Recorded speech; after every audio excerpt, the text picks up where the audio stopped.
2011, le champion en titre est venu en pèlerinage dans cette école pour rendre hommage à son idole.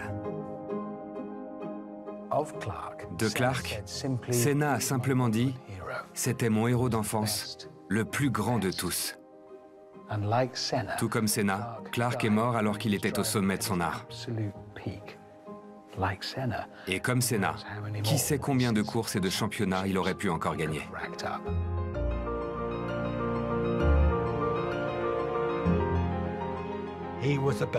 C'était la référence.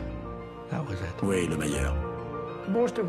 La plupart des choses que j'ai accomplies en sport automobile, je l'ai fait en m'inspirant du style de conduite de Jim Clark. J'ai suivi son exemple.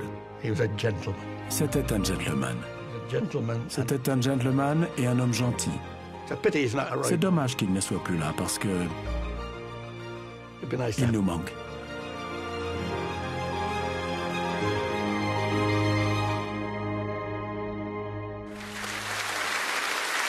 Quel homme extraordinaire. Il était fantastique. Tout ça est extraordinaire. Ouais. Le plus incroyable, c'est le nombre de championnats auxquels il a participé. Vous imaginez Lewis Hamilton disant en sortant de sa F1 « Je n'ai pas le temps pour les interviews, je dois partir pour aller faire une course de tourisme ». Clark le faisait.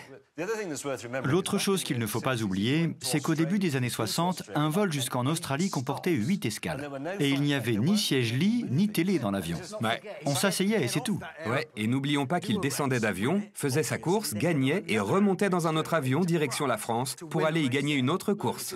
C'est ahurissant. Tout le monde a un pilote préféré.